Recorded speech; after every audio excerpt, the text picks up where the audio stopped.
Bapak, Ibu, Saudara-saudari yang saya kasih dalam Tuhan, sebelum kita membaca, kita mendengar dan merenungkan firman Tuhan, mari terlebih dahulu kita memohon pertolongan Tuhan. Mari kita berdoa.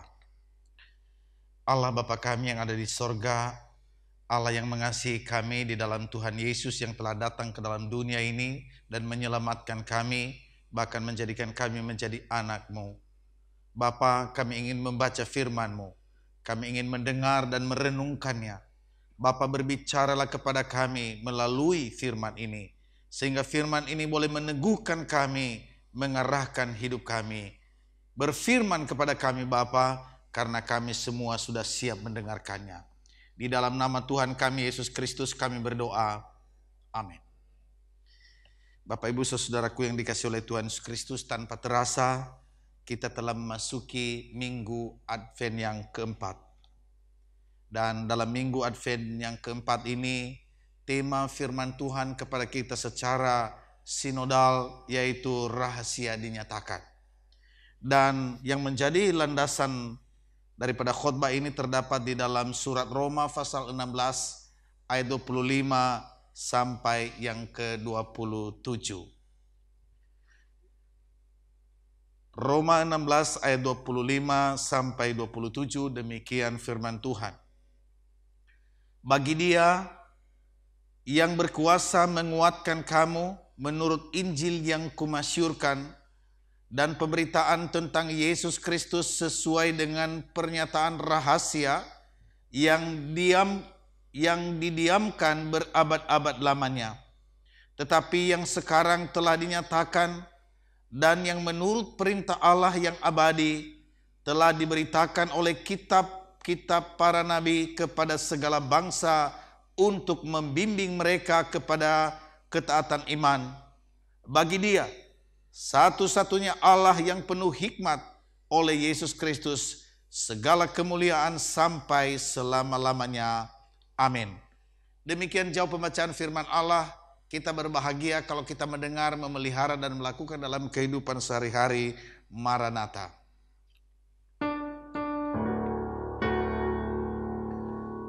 Maranatha, Maranatha, Maranatha.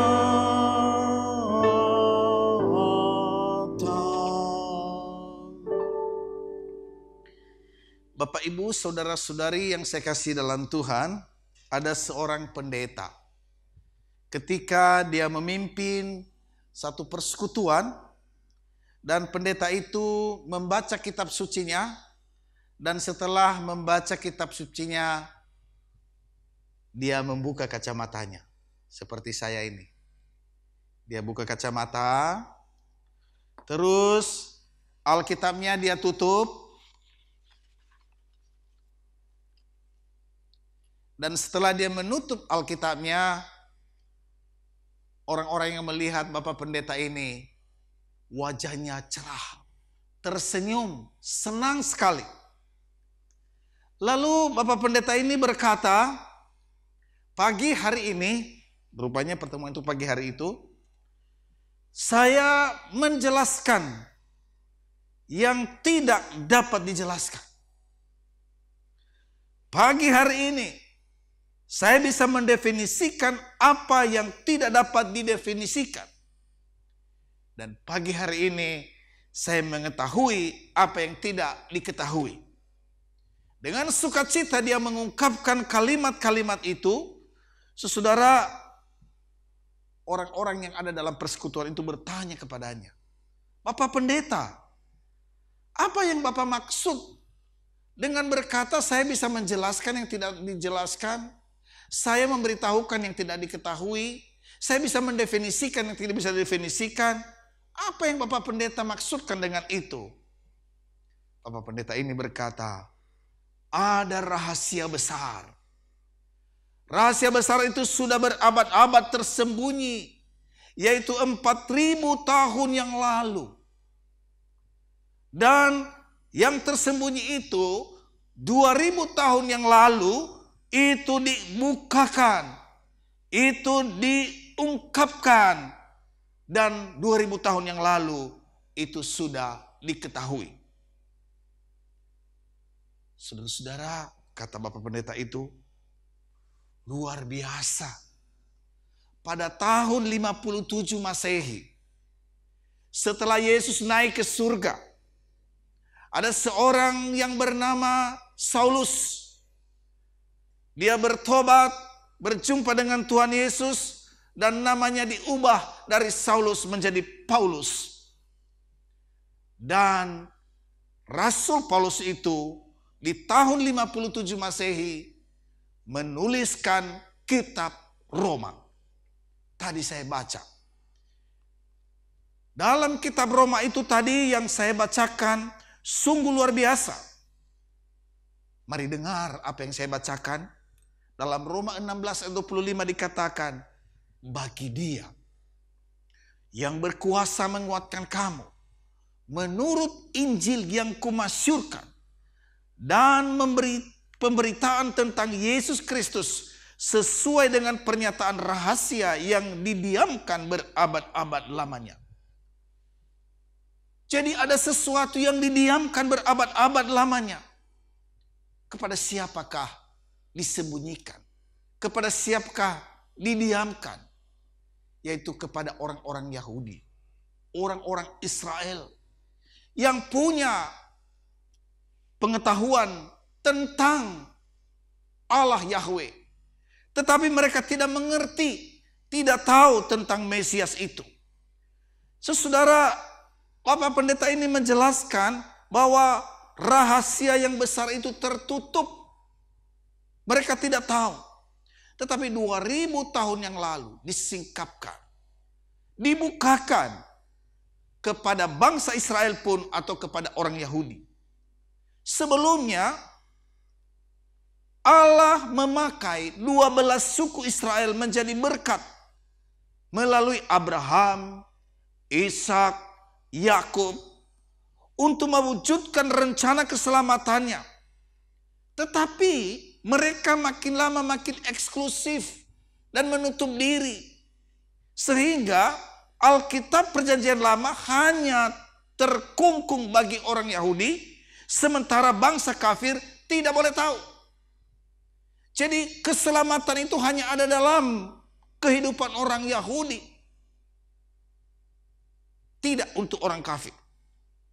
Nah saudara-saudara, firman Tuhan yang saya bacakan tadi, saya baca lagi di dalam ayat 26 Roma 16. Di situ dikatakan, tetapi yang sekarang telah dinyatakan dan yang menurut perintah Allah yang abadi telah diberitakan oleh kitab-kitab para nabi kepada segala bangsa untuk membimbing mereka kepada ketaatan iman. Jadi dalam firman Tuhan yang dituliskan oleh Rasul Paulus itu, di situ diberitakan bahwa sekarang telah dinyatakan, sekarang telah dibuka, dan sekarang telah diketahui. Bahkan bukannya diketahui, diberitakan. Baik oleh nabi-nabi melalui kitabnya, baik oleh para nabinya sendiri, baik orang-orang percaya dan rasul-rasulnya.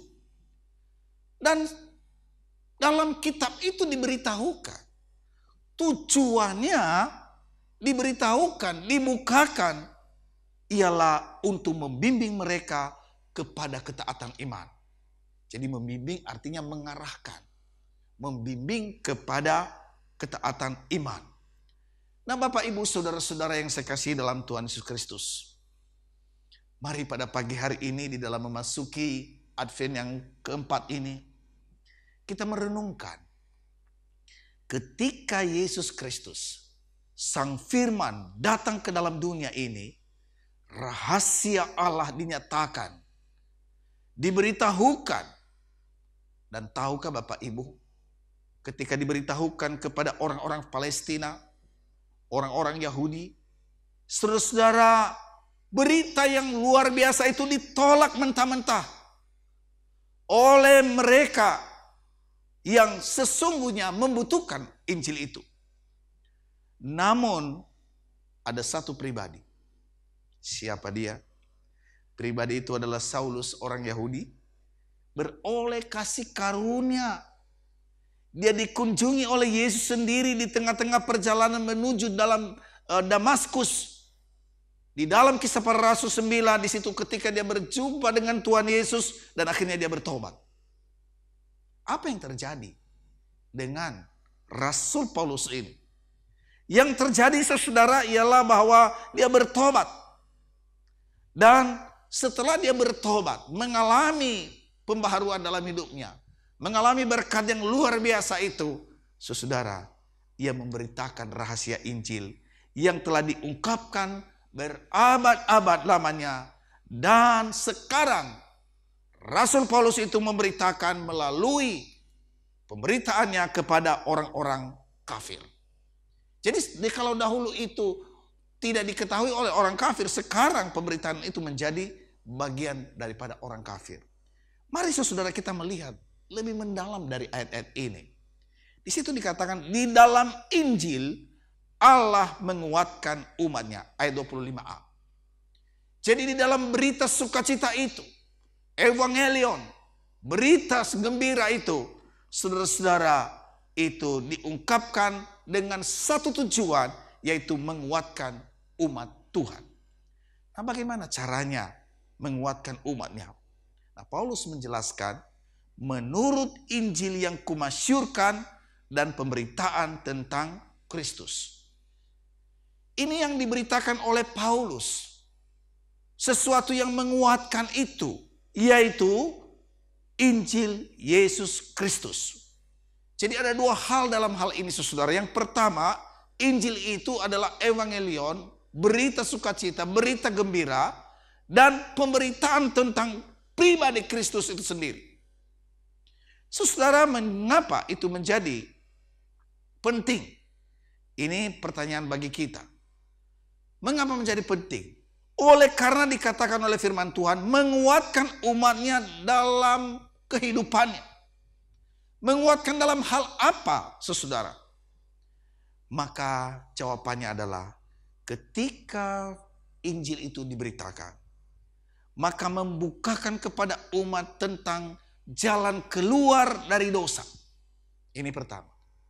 Jadi pemberitaan Injil itu merupakan jalan keluar dari dosa. Orang yang tidak tahu jalan keluarnya, bagaimana dia keluar dari lingkaran setan, lingkaran dosa itu, sekarang dengan Injil itu dia bisa tahu jalan keluar. Kalau setan bisa mengungkung dia, mempermain-mainkan, sekarang dia mulai mengerti bahwa iblis itu adalah salah, iblis itu harus dilawan. Bahkan juga maut sendiri, tujuan daripada dosa itu dan iblis itu adalah maut. Sekarang manusia bisa tahu. Dari mana mereka tahu itu, saudara? Melalui pemberitaan Injil dan melalui Kristus Yesus yang telah menaklukkan itu semua, yang telah mengalahkan dosa, yang telah mengalahkan iblis, dan juga telah mengalahkan maut. Itulah berita Injil, saudara. Berita gembira bahwa orang yang percaya kepada Tuhan Yesus Kristus, maka dosa-dosanya diampuni, dosa-dosanya ditanggung di atas kayu salib. Orang yang percaya kepada Tuhan Yesus Kristus, iblis tidak bisa lagi mengalahkannya karena dia ada di dalam Kristus. Dan orang yang percaya kepada Tuhan Yesus Kristus itu, maut yang sesungguhnya menjadi bagian dalam hidupnya, Tuhan Yesus telah menanggung kita. Karena Yesus sudah mati dan bangkit dari antara orang mati, telah menggantikan kita dari maut itu. Puji Tuhan. Saudara yang sekasih dalam Tuhan Yesus Kristus, dalam berita Natal ini kita membaca di dalam Matius 1:21.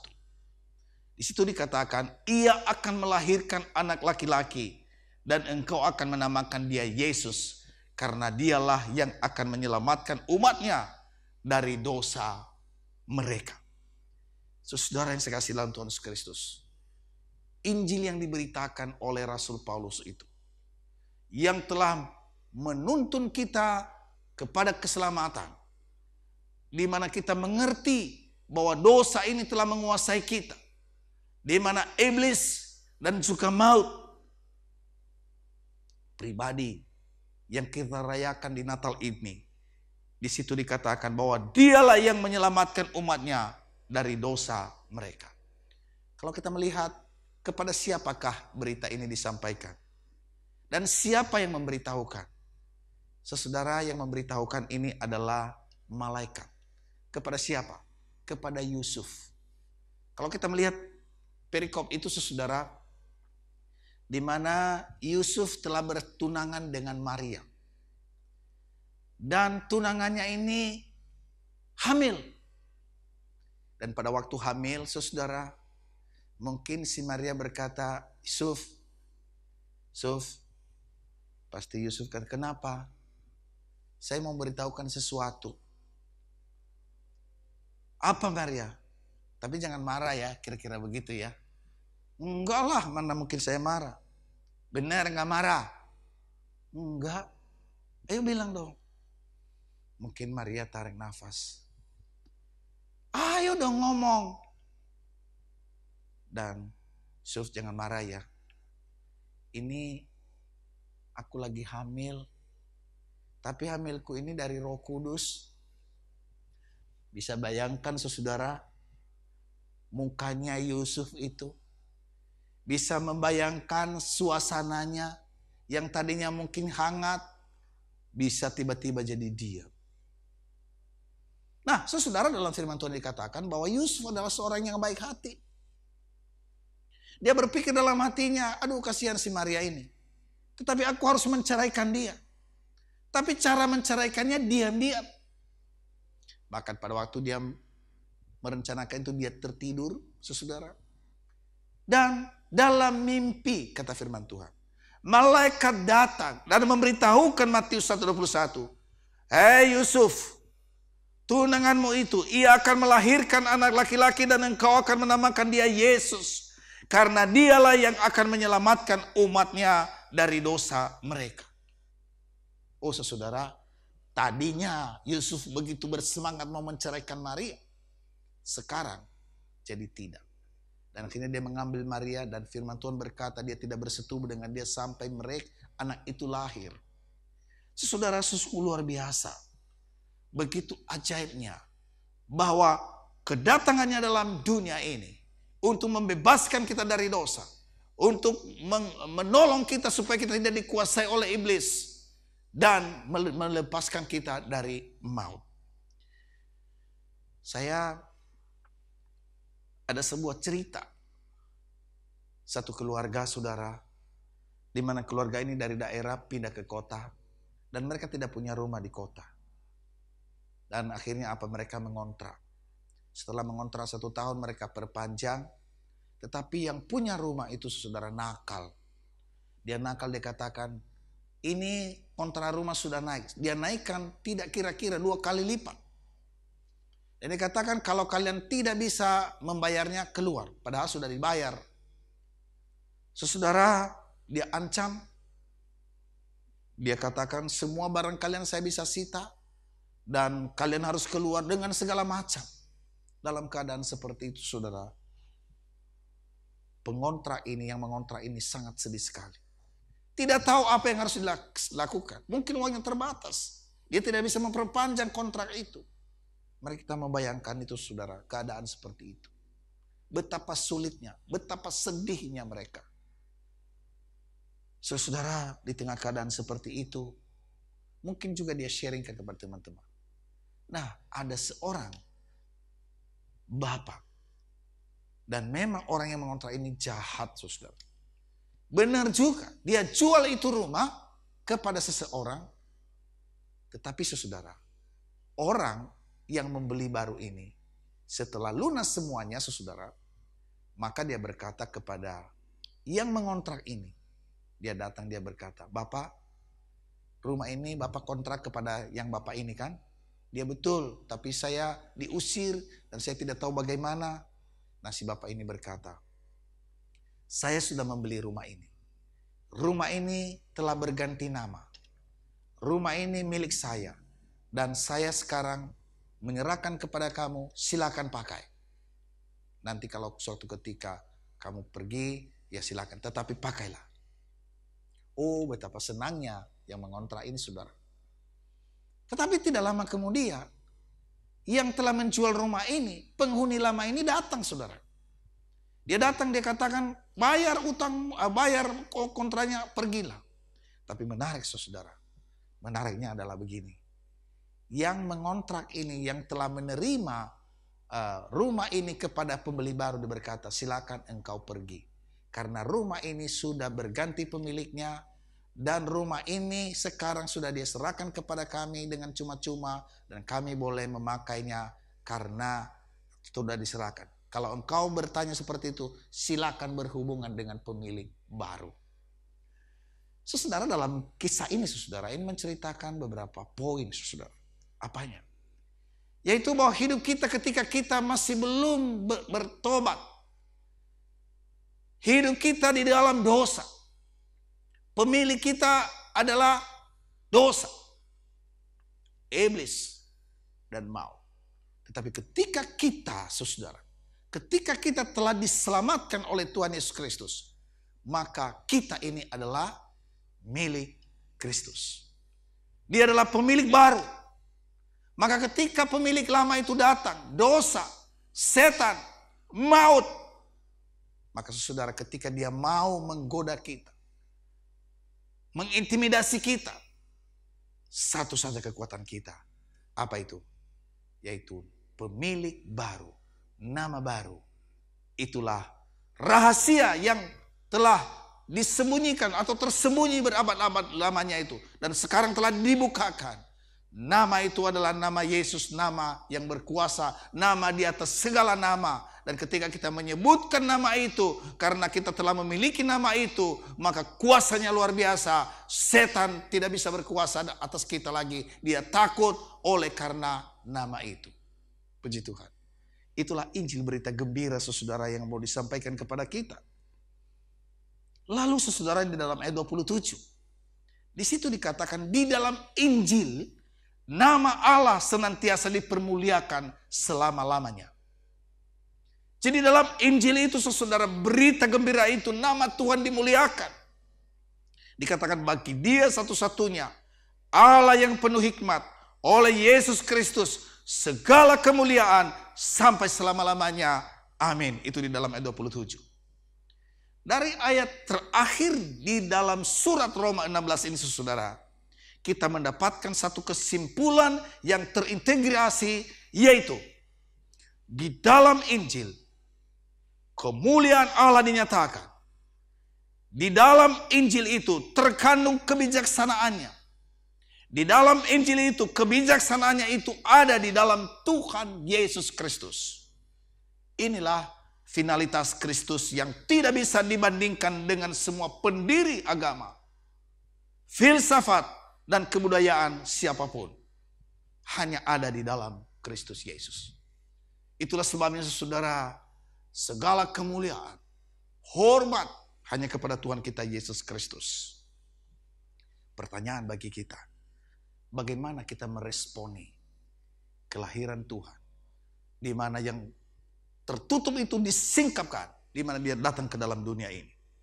Saudara, saya membaca berita tentang pohon Natal di Abu Dhabi atau Uni Emirat Arab. Saudara tahu berapa harganya? Luar biasa saudara. Harga dari pohon Natal itu adalah 11,4 juta US dollar. Kalau dihitung rupiahnya 153 miliar. Itu pohon Natal di Abu Dhabi atau Uni Emirat Arab. Nah saudara, diceritakan bahwa pohon Natalnya saja itu 90 juta rupiah. Tetapi gantungan-gantungan seperti di ini kita ini, gantungan-gantungannya itu, pernek-perneknya itu saudara, itu hitung aja 153 miliar dikurang 90 juta. Itulah harga gantungannya. Gantungannya itu emas dan berlian. Luar biasa. Nah pertanyaannya saudara, ketika pohon Natal itu ada, apakah itu memberitahukan esensi daripada Natal itu sendiri? Sesungguhnya itu adalah materialisme yang luar biasa. Apakah ada relasi mereka dengan Tuhan? Saudara, di situ kita bisa melihat begitu gemerlapnya tetapi tanpa Tuhan di dalamnya. Hanya kemewahan, hanya kemegahan. Tapi mari kita merenungkan saudara di akhir khotbah ini. Bagaimana ketika Tuhan Yesus datang ke dalam dunia ini. Ketika raja di atas segala raja itu datang, diketahui oleh orang Majus di timur. Apa yang mereka lakukan ketika mereka tahu bahwa ada seorang raja yang lahir? Yang mereka lakukan adalah mereka datang dan mau berjumpa dengan dia. Dan tentu berjumpanya tidak asal-asalan. Saudara tahu apa yang mereka lakukan? Mereka membawa perbekalan mereka. Emas, perak, dan kemenyan. Saudara tahu mereka meninggalkan bisnis mereka. Ada waktu yang mereka tinggalkan. Ada perjuangan. Tetapi demi berjumpa dengan raja di atas segala raja itu, mereka rela bayar harga. Ini satu pelajaran bagi kita saudara. Di dalam Advent yang keempat ini. Saudara, ada keseriusan, kesungguhan di dalam menyambut Natal itu. Mari kita merenungkan, saudara, mungkin di tengah-tengah COVID-19 ini, kita tidak bisa melakukan banyak hal. Tetapi bagaimana hati kita tertuju kepada dia. Lalu yang kedua, saudara, dalam peristiwa malam itu, para gembala ada di padang. Saudara tahu bahwa malaikat datang kepada mereka dan menerangi sekitar mereka. Mereka takut, saudara. Tapi malaikat itu berkata, jangan takut. Aku memberitahukan kepadamu berita yang luar biasa. Di kota Daud, seorang raja lahir.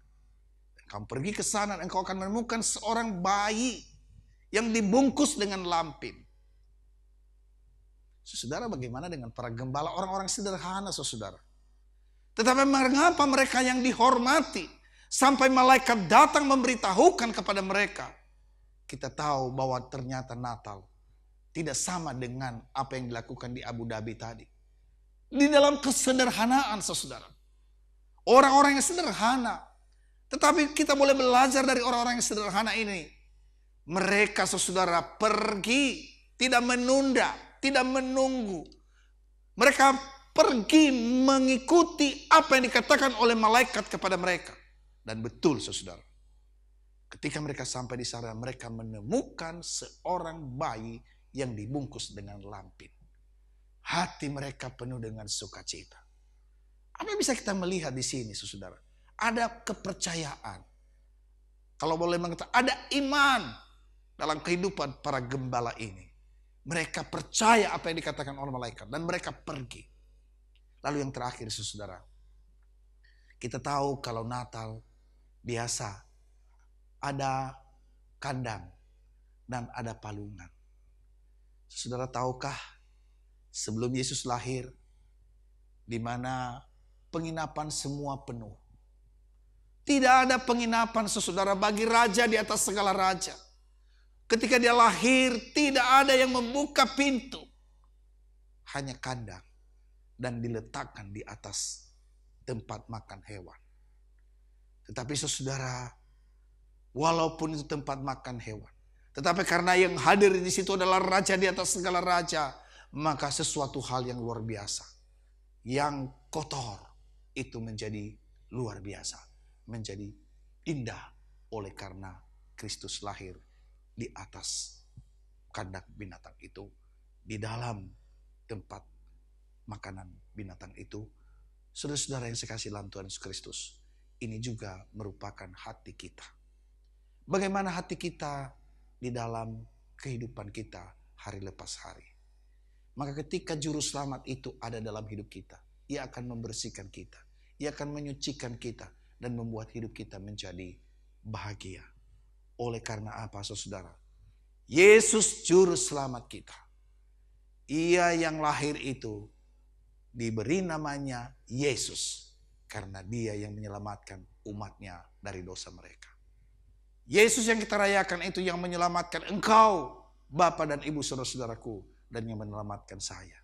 Biarlah kita boleh bersyukur dan boleh memuji Tuhan di dalam menyambut Natal pada tahun ini. Tuhan memberkati kita. Mari kita tundukkan kepala dan kita berdoa. Allah Bapa kami yang ada di surga, terima kasih untuk firman-Mu yang boleh kami baca, kami dengar, kami renungkan, di mana rahasia itu telah dibukakan. Kami bersyukur untuk juru selamat kami, Tuhan kami Yesus Kristus, yang telah menyelamatkan kami dari dosa, dan yang telah melepaskan kami dari ikatan kuasa kegelapan roh jahat setan iblis, dan yang telah membuat kami tidak masuk di dalam maut, tetapi kami telah dipindahkan ke tempat yang terang, tempat bersama dengan Tuhan selama-lamanya. Terima kasih Tuhan karena Engkau telah menebus kami. Pada pagi hari ini kami menaikkan doa-doa kami. Kami mengucap syukur untuk Gereja Kristus Bojong Indah yang Tuhan terus pelihara dan berkati. Di tengah-tengah COVID-19 ini, di tengah-tengah keadaan di mana kami tidak bebas, tetapi kami terus boleh beribadah walaupun melalui online. Baik itu ibadah hari Minggu dan juga ibadah-ibadah yang kami lakukan, baik di kategorial sekolah minggu, remaja, pemuda, wanita, usia indah, dan pasutri. Terima kasih Tuhan. Kami juga untuk jemaat kami yang ada masalah akibat daripada COVID-19 ini, yang terus berimbas kepada dunia ini, masyarakat, yaitu masalah ekonomi, kesehatan, dan juga masalah-masalah yang lain. Mohon Tuhan tolong kami, Tuhan bantulah kami Bapa. Terima kasih Tuhan. Kami juga bersyukur untuk anggota jemaat kami yang Tuhan telah tambahkan umurnya, Ibu Haryati Gani dan Ibu Susilawati Wijaya. Tuhan yang telah menambahkan umur, Engkau juga Tuhan yang akan terus menyertai dan memberkati pada hari-hari yang akan datang. Bapa yang baik, kami juga berdoa untuk gereja-gereja Tuhan yang ada di kota Jakarta, bahkan di seluruh dunia ini.